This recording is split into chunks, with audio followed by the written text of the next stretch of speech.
ಯಾಕೆ ನನ್ನ ಹೆಸರು ಹೇಳಲಿಕ್ಕೆ ಅಪ್ಪನ ಹೆಸರು ಹೇಳಲಿಕ್ಕೆ ನೆಟ್ಟದಂತೆ ಗಿಡ ಬಟರ್ ಫ್ರೂಟ್ ನೋಡಿ. ಹೀಗೆ ಆಗುವಾಗ ಒಂದೊಂದು ಮೆಲ್ಲ ತೆಗಿಬೇಕು, ಜಾಗ್ರತೆಯಲ್ಲಿ ತೆಗಿಬೇಕು. ಶಾಪಲ್ಲಿ ಸಿಗೋಕ್ಕಿಂತ ಸಹ ಏನೋ ಒಂಥರ ರುಚಿ ಬೇರೆ ಇದರದ್ದು. ಪಾಪ ನೋಡಿ, ನನ್ನ ಶಂಭು ಮಳೆಯಲ್ಲಿ ಸಹ ಹೊರಟಿದ್ದಾನೆ. ಅವನಂತ ಸುಮಾರು ಸರ್ತಿ ಹೇಳಿದ್ದೆ ಬರಬೇಡ ಅಂತ, ಆದರೂ ಬರ್ತಾ ಇದ್ದಾನೆ.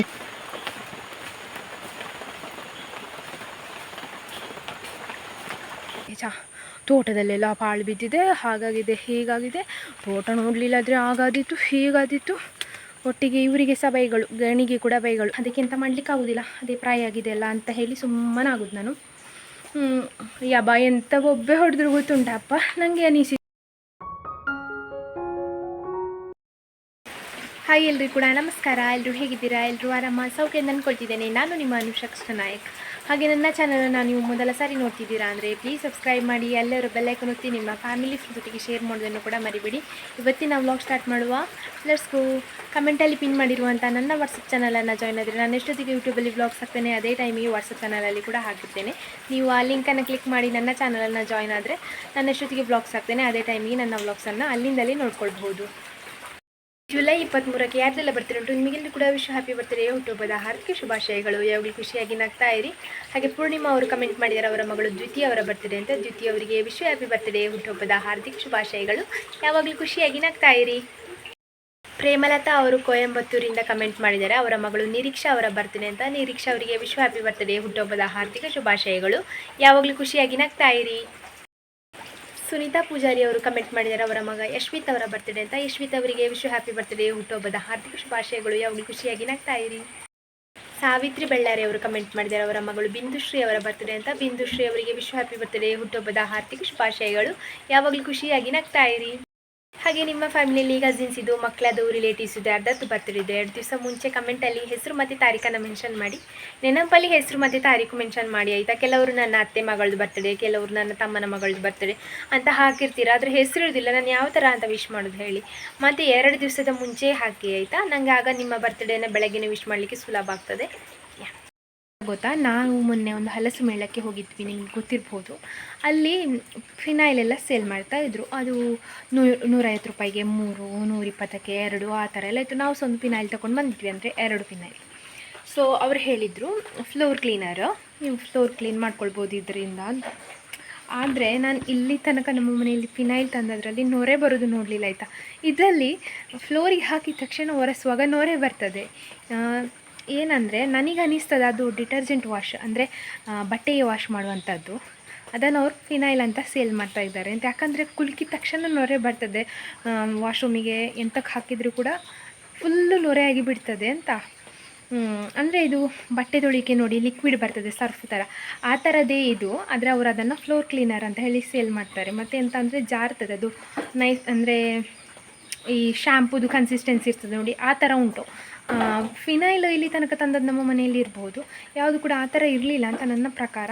ಅಥವಾ ನಿಮಗೆ ಯಾರಿಗಾದರೂ ಗೊತ್ತಿದ್ದರೆ ಹೇಳಿ, ಫ್ಲೋರ್ ಕ್ಲೀನರಲ್ಲಿ ನೊರೆ ಬರ್ತದಾ ಅಂತ. ಅಂದರೆ ಒರೆಸುವಾಗ ನಮಗೆ ಹೇಗೆ ಸರ್ಫಲ್ಲಿ ನೊರೆ ಬರ್ತದಲ್ಲ, ಆ ಥರ ನಿಮ್ಮಲ್ಲಿ ಯಾವುದಾದ್ರೂ ಉಂಟಾ ಅಂತ ಹೇಳಿ ನನಗೆ. ಅಥವಾ ನಾವು ತಪ್ಪಾಗಿ ತಗೊಂಡು ಬಂದು ಅಂತ. ಇದರಲ್ಲಿ ಮಾತ್ರ ಫ್ಲೋರ್ ಕ್ಲೀನರ್ ಅಂತಲೇ ಉಂಟು ನೋಡಿ, ಇದರಲ್ಲೇ ಉಂಟು. ನಾನು ಮತ್ತೆ ರೀಚೆಕ್ ಮಾಡಿದೆ ಆಯಿತಾ. ಅಂದರೆ ಈಗ ಒಂದು 3-4 ದಿವಸ ಆಯಿತು ಯೂಸ್ ಮಾಡೋದಿದ್ದನ್ನು.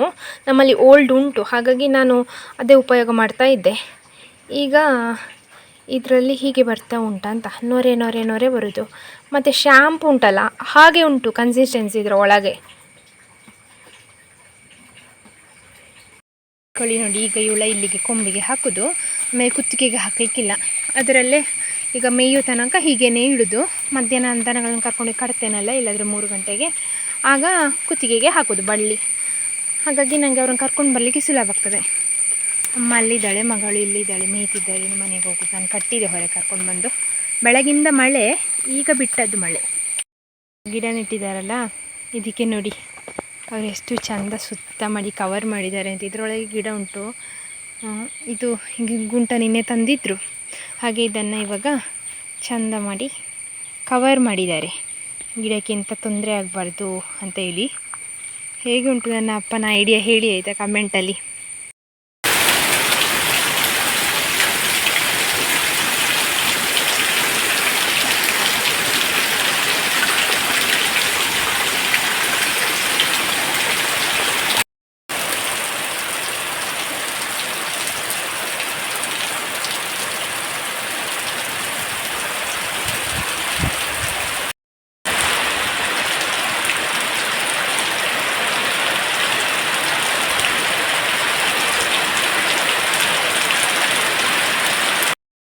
ಕಟ್ಟಿದ್ರಲ್ಲ ಇದೇ ಥರ ಈಗ ಇನ್ನೊಂದು ಗಿಡಕ್ಕೆ ಸಹ ಕಟ್ತಾ ಇದ್ದಾರೆ ಅಪ್ಪ. ಮಳೆ ಬರ್ತಾ ಉಂಟು, ಇದನ್ನು ಕಂಪ್ಲೀಟ್ ಮಾಡಿಯೇ ಬರೋದು ಅಂತ ಹೇಳಿದರು. ನಾನು ಕರೆದೆ ಬನ್ನಿ ಅಪ್ಪ ಮಳೆಯಲ್ಲಿ ಒದ್ದಾಗಬೇಡಿ ಅಂತ. ಅವ್ರು ಪ್ಲಾಸ್ಟಿಕ್ ಹಾಕೊಂಡು ಕೆಲಸ ಮಾಡ್ತಾ ಇದ್ದಾರೆ ನೋಡಿ.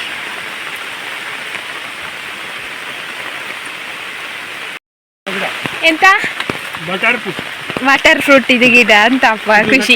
ಯಾಕೆ ನನ್ನ ಹೆಸರು ಹೇಳಲಿಕ್ಕೆ, ಅಪ್ಪನ ಹೆಸರು ಹೇಳಲಿಕ್ಕೆ ನೆಟ್ಟದಂತೆ ಈ ಗಿಡ ಬಟರ್ ಫ್ರೂಟ್ ಇದು. ಅದು ಗೂಡು, ಇಲ್ಲಿ ಆಡುಗಳು ಬರ್ತದೆ ತಿಂದು ಬಿಡ್ತದೆ. ದನಗಳು ಸಮೇತಾರಲ್ಲ, ದನಗಳು ಸಮೇತಾರಲ್ಲ ಹಾಗೆ ಸಾಕ್ತದೆ. ಮೇಕೆಗಳು ಬರ್ತವೆ ಕೆಲವೊಮ್ಮೆ ಮೇಯ್ಲಿಕ್ಕೆ, ಹಾಗೆ ತಿನ್ನೋದು ಬೇಡ ಅಂತ ಹೇಳಿ.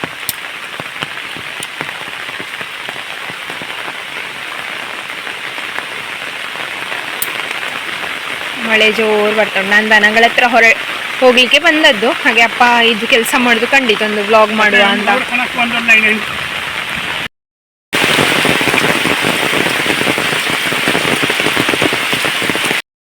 ಕೆಂಡ ಉಂಟು ಒಲೆಯಲ್ಲಿ. ನಾನೆಂತ ತಗೊಂಡಿದ್ದೇನೆ ನೋಡಿ, ಗೇರು ಬೀಜ. ಈ ವರ್ಷದ್ದು ಕ್ಯಾಶ್ಯೂ ನಟ್ ಉಂಟಲ್ಲ, ಮುಂಚೆ ಅಮ್ಮ ಮಳೆ ಬಂದರೆ ಸಾಕು ಇದನ್ನು ನಮಗೆ ಬೆಂಕಿಯಲ್ಲಿ ಹಾಕಿ ಅದರ ಒಳಗಿದ್ದು ಸೀಡ್ ಉಂಟಲ್ಲ ಅದನ್ನು ತಿನ್ನಲಿಕ್ಕೆ ರೆಡಿ ಮಾಡಿರ್ತಿದ್ರು. ಮಳೆಗೆ ಅಂತ ಹೇಳಿ ನೋಡಿ ನನ್ನ ಮಕ್ಕಳೆಲ್ಲ ಇಲ್ಲಿದ್ದಾರೆ. ಪಡಿ ತಂಗಿಯಲ್ಲಿ ನಿಂದು ಇದು ರಿಂಗಿ, ಇದು ನನ್ನ ನಂದಿ ಗುಂಡಿ, ಇದು ಇಲ್ಲಿ ಇನ್ನೊಬ್ಬ ಇದ್ದಾನೆ, ಇದು ಹಾಕುವ ನೋಡಿ. ಇದು ಹೊಗೆ ಹೋಗ್ತಾ ಉಂಟಲ್ಲ, ಹೊಗೆ ಹೋಗಿ ಆದಮೇಲೆ ಇದರಲ್ಲಿ ಚೂರು ಚೂರು ಬೆಂಕಿ ಉರಿಲಿಕ್ಕೆ ಶುರು ಆಗ್ತದೆ. ಬೆಂಕಿ ಉರಿದ ಹಾಗೆ ನಾವು ಅದನ್ನು ಹೊರಗೆ ತೆಗೆದು ಅದರೊಳಗಿರೋ ಸೀಡ್ಸನ್ನು ತಗೊಳ್ಬೋದು. ಈ ಹೊಗೆ ಉಂಟಲ್ಲ, ಎಲ್ಲೆಲ್ಲಿ ಹೊಗೆ ಹರಡ್ತದೆ ಅಂದರೆ ನಮ್ಮ ಮನೆಯಲ್ಲಿ ಇವತ್ತು ಬೀಜ ಸುಡ್ತಿದ್ದಾರೆ ಅಂತ ಹೇಳಿ ಗೊತ್ತಾಗ್ತದೆ. ಒಂದೊಂದು ಸೌಂಡ್ ಬರ್ತದೆ ಆಯಿತಾ, ಜೋರು. ಅಂದರೆ ಅದರದ್ದು ಸೀಡ್ಸ್ ಓಡಿಲಿಕ್ಕೆ ಆ ಥರ ಎಲ್ಲ. ಅಂದರೆ ಅದು ಸ್ವಲ್ಪ ಆಯಿಲಿ ಅಲ್ಲ. ನಮ್ಮ ಪಡಿಗೆ ಭಯ, ಅವ ದೊಡ್ಡ ಕಣ್ಣು ಮಾಡಿ ನೋಡ್ತಿದ್ದಾನೆ, ಎಂತ ಹಾಕಿದ್ದಲ್ಲ ಇವತ್ತು ಒಳಗೆ, ನನ್ನನ್ನಂತೂ ತೆಗೆದು ಬಿಡ್ತಾಳ ಅಂತ ಆಗಿದೆ ಇವನಿಗೆ. ಎರಡೆರಡು ಸಲ ಈಚೆ ಸಿಡಿಯಿತು ಅದಕ್ಕೆ. ಏ ಪಡಿ ನೋಡಿ, ಹೀಗೆ ಆಗುವಾಗ ಒಂದೊಂದು ಮೆಲ್ಲ ತೆಗಿಬೇಕು, ಜಾಗ್ರತೆಯಲ್ಲಿ ತೆಗಿಬೇಕು. ಅದು ಸಿಡಿತದೆ, ಅದರದ್ದು ಇದು ಸೊನೆ ಉಂಟಲ್ಲ ಅದು ಕೈಗೆಲ್ಲ ರಟ್ಟಿಸ್ಕೊಂಡ್ರೆ ಒಂದು ತಿಂಗಳಿಗಾಗುವಷ್ಟು ಸಮಯ ಅದರದ್ದು ಕಲೆ ಇರ್ತದೆ. ನೋಡಿ ಇಷ್ಟು ಸಿಕ್ಕಿತ್ತು, ನಾನು 5 ಹಾಕಿದ್ದು. 5 ಕೂಡ ಒಳ್ಳೇದಿತ್ತು. ಕೆಲವು ಹಾಳಿದ್ರೆ ಅದು ತಿನ್ಲಿಕ್ಕೆ ಆಗೋದಿಲ್ಲ, ಇದು ಒಳ್ಳೇದುಂಟು. ಇದರ ಮೇಲಿದು ಲೇಯರ್ ಉಂಟಲ್ಲ ಇದನ್ನೆಲ್ಲ ತೆಗಿಬೇಕು. ನೋಡಿ ಹೀಗೆ ಇರ್ತದೆ. ನೀವು ಶಾಪಿಂದ ತಗೊಂಡು ಬರ್ತೀರಲ್ಲ ಅದು ಇದರಷ್ಟು ರುಚಿ ಇರೋದಿಲ್ಲ. ಇದರದ್ದು ರುಚಿಯೇ ಒಂದು ಬೇರೆ, ಇದರದ್ದು ಪರಿಮಳವೇ ಬೇರೆ. ಇದನ್ನು ತಿಂದವರಿಗೆ ಗೊತ್ತಿರ್ತದೆ ಯಾರಿಗೆಲ್ಲ ಈ ಥರದ್ದು ಮೆಮೊರಿ ಉಂಟು ಅಂತ ಹೇಳಿ. ಮಳೆಗಾಲ ಆಗುವಾಗ, ಮಳೆ ಜೋರು ಬರುವಾಗ ಮುಂಚಿನವರೆಲ್ಲ ಹೀಗೆ ಮಾಡ್ತಾಯಿದ್ರು, ಗೇರು ಬೀಜ ಕಾಯಿಸೋದು, ಮಕ್ಕಳಿಗೆ ಕೊಡೋದು ಹೀಗೆ. ಸೊ ಇದೊಂದು ಮೆಮೊರಿ. ಇನ್ನು ಫ್ಯೂಚರ್ ಜನ್ರೇಷನ್ಗೆ ಈಗ ಇರ್ತದೆ ಇಲ್ವೋ ಗೊತ್ತಿಲ್ಲ. ಬೆಂಗಳೂರಲ್ಲಿ ಲೈಫ್ ಲೀಡ್ ಮಾಡೋರಿಗೆ ಇದೆಲ್ಲ ಅನುಭವವೇ ಇರೋದಿಲ್ಲ. ಹಾಗಾಗಿ ನಾನು ತೋರಿಸಿದ್ದು, ಹೇಗೆ ಅನಿಸಿತು ಅಂತ ಹೇಳಿ. ಇದು ಮತ್ತು ಜಾಸ್ತಿ ತಿನ್ನಬಾರ್ದು, ಪಿತ್ತ ಆಗ್ತದೆ. ಎಷ್ಟು ಬೇಕೋ ಅಷ್ಟೇ ಲಿಮಿಟಲ್ಲೇ ತಿನ್ನಬೇಕು. ಗೇರು ಬೀಜ ಕಾಯಿಸಿ ತಿಂದಾಯಿತು. ನಾನು ಮಧ್ಯಾಹ್ನ ತನಕ ತೋಟದಲ್ಲಿ ಸೋಗೆ ಎಲ್ಲ ಕಡ್ದಿದ್ದಾಯಿತು. ಹಾಗೆ ಅದು ಡ್ರೆಸ್ ಎಲ್ಲ ಒದ್ದೆಯಾಗಿ ಈಗ ಬೇರೆ ಹಾಕ್ಕೊಂಡಿದ್ದೇನೆ. ಮಧ್ಯಾಹ್ನ ಮೇಲಿಂದ ಇನ್ನೊಂದು ಕೆಲಸಕ್ಕೆ. ಮಳೆಗಾಲದಲ್ಲಿ ಹಾಗೆ ಈ ಮಲೆನಾಡಿನಲ್ಲಿ ಕೆಲಸ ಮಾಡೋರಿಗೆಲ್ಲ ಸಹ ಗೊತ್ತಿರ್ತದೆ. ಹಾಗೆ ನಮಗೆ ಇಲ್ಲಿ ಬೆಳಗಿಂದ ಇವತ್ತು ಮಳೆ ಬಿಡಲಿಲ್ಲ, ಹೇಗೋ ಮಳೆಯಲ್ಲೇ ಸ್ವಲ್ಪ ಕೆಲಸ ಮಾಡಿದ್ದು ಮಧ್ಯಾಹ್ನ ತನಕ. ಈಗ ಇನ್ನು ಹುಲ್ಲಿಗೆ ಹೋಗಬೇಕು. ನಾನು ಇವತ್ತಿನ ತೋಟಕ್ಕೆ ಹೋಗುವ ಅಂತಿದ್ದೇನೆ. ತೋಟದಲ್ಲಿ ಸೋಗೆ ಕೂಡ ಜಾಸ್ತಿ ಬಿದ್ದಿದೆ, ಮತ್ತು ಹುಲ್ಲು ಕೂಡ ಆಗ್ತಾ ಉಂಟು. ಇನ್ನು ಮದ್ದು ಬಿಡಲಿಕ್ಕೆ ಬರುವಾಗ ಅವ್ರಿಗೆ ಕಷ್ಟ ಆಗ್ತದೆ, ಎಲ್ಲ ಕ್ಲೀನ್ ಮಾಡಲಿಕ್ಕೆ ಆಗೋದಿಲ್ಲ. ಬಟ್ ಈ ವರ್ಷ ಒಂದು ಮೆಷಿನ್ ತಗೊಳ್ಳಿಕ್ಕೆ ಹೇಳಲೇಬೇಕು ಇವ್ರ ಹತ್ರ. ಯಾಕಂದರೆ ಕೆಲವು ಹುಲ್ಲು ಹಿರಿದಾಗುವಂಥದ್ದಲ್ಲ, ಅದಕ್ಕೋಸ್ಕರ ಕೊಟ್ಟು ಹಾಕ್ಕೊಂಡು ಹೋಗುವ. ಬನ್ನಿ, ನಿಮ್ಮ ಸಹ ಕರ್ಕೊಂಡು ಹೋಗ್ತೇನೆ. ಮತ್ತು ನೀವು ಸಹ ಕಾಯ್ತೀರಲ್ಲ ಎಂತ ಮಾಡ್ತಾಳೆ ಅನುಷಾ ಅಂತ. ಪಾಪ ನೋಡಿ, ನನ್ನ ಶಂಭು ಮಳೆಯಲ್ಲಿ ಸಹ ಹೊರಟಿದ್ದಾನೆ. ಅವನಂತೂ ಸುಮಾರು ಸರ್ತಿ ಹೇಳಿದ್ದೆ ಬರಬೇಡ ಅಂತ, ಆದರೂ ಬರ್ತಾ ಇದ್ದಾನೆ. ಕೆಲವೊಮ್ಮೆ ಮನುಷ್ಯರಿಗೆ ಇಲ್ಲದ ಪ್ರೀತಿ ಉಂಟಲ್ಲ, ಬೆಕ್ಕುಗಳಿಗಿರ್ತದೆ. ಅದಕ್ಕೆ ನನಗೆ ಅವರಂದರೆ ತುಂಬ ಇಷ್ಟ. ಮನುಷ್ಯರಿಗಿಂತ ಸಹ ಜಾಸ್ತಿ ಇಷ್ಟ ಆಯಿತಾ ಪ್ರಾಣಿಗಳಂದರೆ.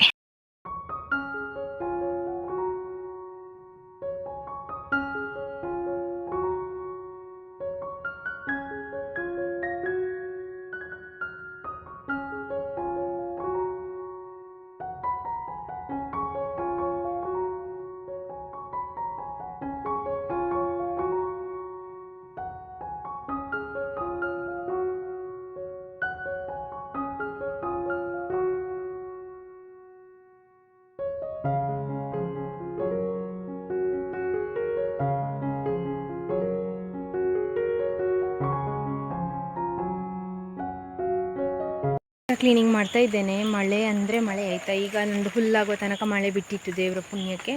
ಸ್ವಲ್ಪ ಕ್ಲೀನ್ ಮಾಡಿದೆ, ಇನ್ನೊಂದು ನಾಳೆಯಿಂದ ಕಂಟಿನ್ಯೂ ಮಾಡುವ ಅಂತ. ಹಾಗೆ ಹುಲ್ಲು ಕೂಡ ಜಾಸ್ತಿ ಇಲ್ಲ, ಒಳ್ಳೆ ಇಲ್ಲದ ಹುಲ್ಲನ್ನು ಈ ಥರ ಬುಡಕ್ಕೆ ಇಡೋದು, ನಾನು ಹಿರಿದು ಅಲ್ಲೇ ಕತ್ತಿಯಲ್ಲಿ ಬೀಸಿ ಇಡೋದು. ಅದಕ್ಕೆ ಮಿಷಿನ್ ಇದ್ದಿದ್ರೆ ಸುಲಭ ಆಗ್ತಿತ್ತು. ಆದರೆ ಹೀಗೆ ಎಲ್ಲ ಬಿದ್ದಿರ್ತದಲ್ಲ, ಹೀಗೆಲ್ಲ ಬಿದ್ದಿರುವಾಗ ಮಿಷಿನ್ ಇದ್ದರೆ ಅದರದ್ದು ಪಾರ್ಟ್ಸ್ ಎಲ್ಲ ಕಟ್ಟಾಗುವ ಚಾನ್ಸಸ್ ಇರ್ತದೆ. ಬೇರೆ ತೋಟಕ್ಕಾದರೂ ಹಾಕ್ಬೋದು. ಶಂಭು ನಂದು ಇಬ್ಬರು ಇದ್ದರು, ಅಲ್ಲಿ ಇನ್ನೂ ಕೊಂಡೋಗಿ ಹಾಕಬೇಕು. ಅದಕ್ಕೆ ನಾನು ಫೋನು ಟ್ರೈಪಾಡ್ ಎಲ್ಲ ಹೊರಗೆ ಅಲ್ಲಿ ಮನೆಯಲ್ಲಿ ಇಡಲಿಕ್ಕೆ ಹೋಗ್ತಿದ್ದೇನೆ. ಯಾಕಂದರೆ ಮಳೆ ಬಂದರೆ ಅದನ್ನು ಮೇಂಟೈನ್ ಮಾಡಲಿಕ್ಕೆ ನನಗೆ ಕಷ್ಟ ಆಗ್ತದೆ. ಮಳೆಗಾಲದಲ್ಲಿ ಸಹ ಹಾಗೆ ಟ್ರೈಪಾಡ್ ಇಟ್ಟು ಅದು ಒದ್ದೆ ಆಗೋದಾಗೆಲ್ಲ ನೋಡ್ಕೊಳ್ಬೇಕು.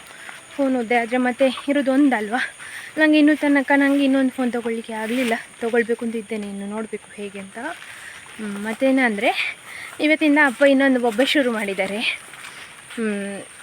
ಮೊನ್ನೆ ತನಕ ಆಯಿತು, ಅಲ್ಲಿ ಸೈಡಿಗೆ ತೋಟದ ಸೈಡಿಗೆ ಹಿರಿದರೆ ಸಾಕು ಅಂತ ಹೇಳ್ತಿದ್ರು. ಅದಕ್ಕೆ ಮತ್ತೆ ಅದೆಲ್ಲ ಹಿರಿದೆಲ್ಲ ಆದಮೇಲೆ ಎಂಥ ಸುದ್ದಿ ಇರಲಿಲ್ಲ. ಅದಕ್ಕೆ ನನ್ನ ಮನೆ ಹತ್ತಿರ ಹೊತ್ಕೊಂಡೋಗಿ ಹಾಕಲಿಕ್ಕೆ ಸುಲಭ ಆಗ್ತದೆ ಅಂತೆಲ್ಲ ಹಿರಿದೆ. ಈಗ ಮಧ್ಯಾಹ್ನ ಚಹಾ ಕುಡಿದಾಗನೇ ಬೊಬ್ಬೆ ಹೊಡಿತಿದ್ದಾರೆ. ಚಹಾ ಕುಡಿತಿರುವಾಗಲೇ ಕುಡಿದು ಕೂಡ ಆಗಲಿಲ್ಲ ನನಗೆ ಚಹಾ. ತೋಟದಲ್ಲೆಲ್ಲ ಪಾಳು ಬಿದ್ದಿದೆ, ಹಾಗಾಗಿದೆ ಹೀಗಾಗಿದೆ, ತೋಟ ನೋಡಲಿಲ್ಲಾದರೆ ಆಗಾದಿತ್ತು ಹೀಗಾದಿತ್ತು. ಒಟ್ಟಿಗೆ ಇವರಿಗೆ ಸಹ ಬೈಗಳು, ಗಣಿಗೆ ಕೂಡ ಬೈಗಳು. ಅವನಾದರೂ ಬೆಳಿಗ್ಗೆ ಎದ್ದು ಆಫೀಸಿಗೆ ಹೋಗ್ತಾನೆ, ನೀನು ಮನೇಲಿದ್ದಿ. ಹೋಗಿ ನಾನು ಎಂಥ ಕೆಲಸ ಮಾಡಿದಾಗೆ ಬೊಬ್ಬೆ ಹೊಡೆದ್ರೆ ಆಯಿತಾ. ಅದಕ್ಕೆ ಮಾತಾಡಲಿಲ್ಲ, ಸೀದಾ ತೋಟಕ್ಕೆ ಹೋದೆ. ತೋಟಕ್ಕೆ ಹೋಗಿ ಈಗ ಅಷ್ಟು ಕ್ಲೀನ್ ಮಾಡಿದೆ. ಅಂದರೆ ನಾನು ಬೇಗ ಹೋಗಿದ್ದೇನೆ, 3:15 ಹೋಗಿದ್ದೆ. ಸೀದಾ ಅಪ್ಪನ ಬೊಬ್ಬೆ ಆದ ಸೀದಾ ಹೋದೆ. ಈಗ 5 ಗಂಟೆ ಆಗ್ತಾ ಬಂತು. ಈಗ ತೋಟದಿಂದ ಬಂದದ್ದು ನಾನು. ನನಗೆ ಬೇಜಾರಾಗುವಾಗ ಹಾಗೆ ನನ್ನಷ್ಟಕ್ಕೆ ಕೆಲಸ ಮಾಡ್ತಿರ್ತೇನೆ. ಹಾಗೆ ಬೇಜಾರಾಗುವಾಗ ನನಗೆ ನನ್ನ ಬೆಕ್ಕುಗಳು ಉಂಟಲ್ಲ, ಬೆಕ್ಕು, ನಾಯಿಗಳು, ದನಗಳು, ಅವುಗಳ ಹತ್ರ ಮಾತಾಡುವಾಗ ಸಮಾಧಾನ ಆಗ್ತದೆ. ಅದಕ್ಕೆ ನನಗೆ ಅವರಂದರೆ ತುಂಬ ಇಷ್ಟ. ಅಂದರೆ ಅವರಿಗೆ ಒಂದು ಹೊತ್ತು ಊಟ ಹಾಕಿದ್ರು ಅವರಿಗೆ ನೆನಪಿರ್ತದೆ, ಪ್ರಾಯ ಆಗಿದೆಯಲ್ಲ ಅಂತ ಹೇಳಿ ಸುಮ್ಮನಾಗೋದು ನಾನು. ಯಬ್ಬ ಎಂಥ ಬೊಬ್ಬೆ ಹೊಡೆದ್ರು ಗೊತ್ತುಂಟಪ್ಪ, ನನಗೆ ಅನಿಸಿತು. ಅವ್ರು ಹೇಳೋದು, ಎಷ್ಟೊತ್ತಿಗೂ ನಾನು ಚಹಾ ಕುಡಿಯುವಾಗ ಒಂದು ಫೋನ್ ನೋಡ್ತಿದ್ದೆ, ಎಷ್ಟೊತ್ತಿಗೂ ಫೋನ್ ನೋಡಿದರೆ ಆಗೋದಿಲ್ಲ, ಫೋನ್ ನೋಡ್ತಾ ಇದ್ದರೆ ತೋಟ ಯಾರು ಕ್ಲೀನ್ ಮಾಡೋದು ಅಂತಂತೆಲ್ಲ ಬೊಬ್ಬೆ ಹಿಡಿದ್ರು ಅಂತ.